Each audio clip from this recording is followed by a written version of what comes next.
Bonjour à tous. Une entreprise qui embauche 20 salariés dans nos territoires, cela n'a rien d'étonnant.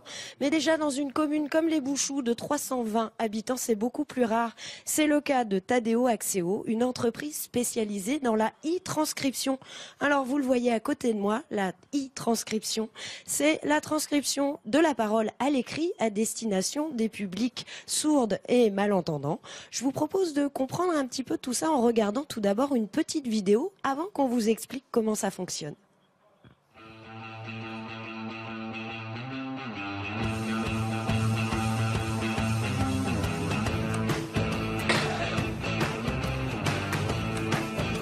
Allo Vélib, bonjour, Romuald à votre service. Bonjour, je me permets de vous contacter parce que j'ai aperçu un Vélib abandonné dans ma rue.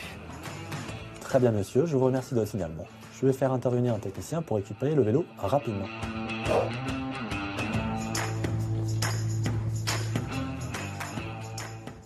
Voilà, on le comprend un petit peu mieux sur ces images et vous êtes en gros plan sur les mains de Stéphane. Stéphane est e-transcripteur. Il est en train de traduire un rendez-vous avec Bruno qui est sourd, c'est ça Stéphane, ce que vous êtes en train de faire? Oui. Racontez-nous, c'est quoi cette prise de rendez-vous? Alors c'est un rendez-vous chez un ophtalmo. Ouais. Donc il appelle l'opticien là. Et vous traduisez en temps réel? Mhm. Et Bruno peut lire ça sur son écran? Oui, là il est en train de faire la conversation. Alors, on va le laisser un petit peu en cours. On va se regarder tous les deux. C'est difficile de parler en même temps. Oui. Vous pratiquez, Stéphane, depuis 3 ans Oui. maintenant? Oui, tout à fait, 3 ans, oui. Il faut au moins ça pour apprendre à retranscrire en temps réel? Il faut même un peu plus que ça, puisqu'on a eu 2 ans de formation qui précédaient, et ensuite je suis en production depuis 3 ans, oui, c'est ça. La particularité de ce travail, c'est que c'est vraiment du temps réel.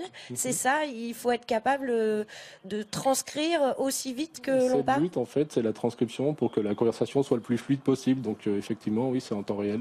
Vous étiez du coin, des Bouchoux? Oui, oui. Et vous faisiez restaurateur avant? C'est ça. Comment vous êtes arrivé ici? J'ai eu connaissance de ce métier, j'ai eu connaissance du projet.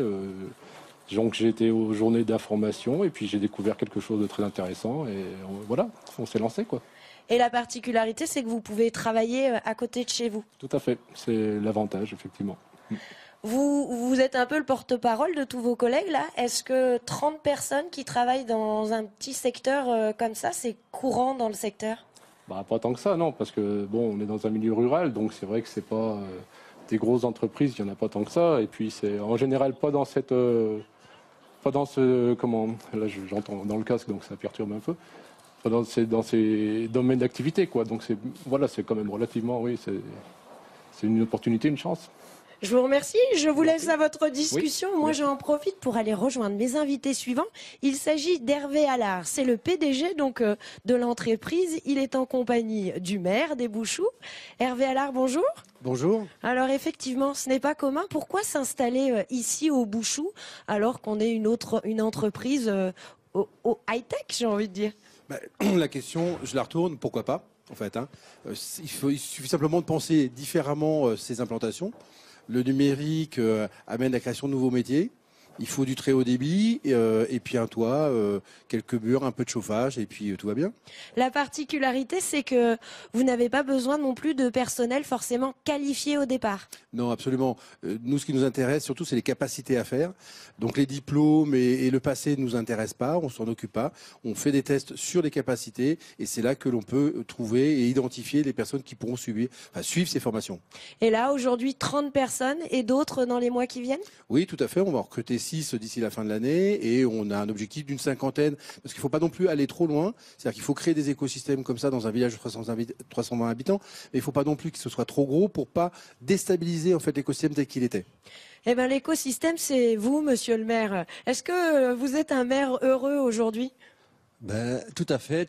Je suis vraiment heureux parce que c'est quand même pas commun de voir une entreprise et de voir arriver 30 emplois donc au niveau d'une commune de 320 habitants. Comment vous avez fait? Vous m'avez dit on a réussi à inverser la spirale. Eh ben, tout simplement, voilà, le projet donc devait naître sur Bellecombe. Hein, donc, il y a eu des problèmes au niveau de l'urbanisme.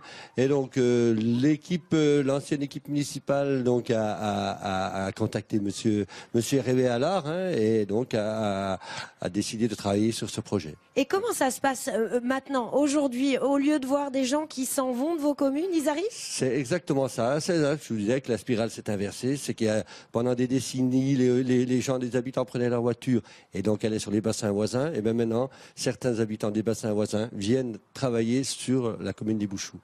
Il y avait 1000 habitants avant au début. Bouchoux. Oui. Et on n'a plus que 300. Donc du coup, là, effectivement, ce type de dynamique permet de reconquérir en fait la commune par les habitants et pouvoir s'y installer et y rester. Jérôme, est-ce que tout le monde a cru dans votre projet au départ? Ça a été compliqué?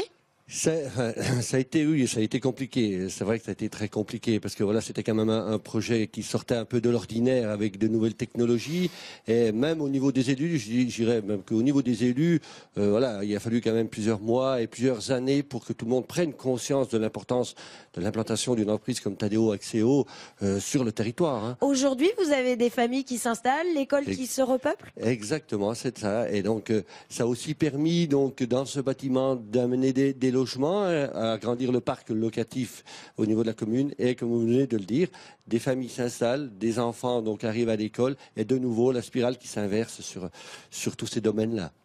Monsieur Allard, très très rapidement, tout ça n'est possible que si le haut débit est là et la fibre. Donc ça, c'est votre combat aujourd'hui, continuer à obtenir. Oui, tout à fait. De faire en sorte que ce type d'initiative se multiplie, de dire aux villages ruraux, c'est possible. Et bien évidemment, il faut que les politiques s'en mêlent pour que le maillage du territoire soit présent. Eh bien voilà, ce sera le mot de la fin. Le maillage du territoire, ça c'est entre les mains de nos élus. Donc on est sûr qu'ils seront à l'écoute. Ils seront là cet après-midi pour l'inauguration de cette nouvelle plateforme ici au Bouchoux.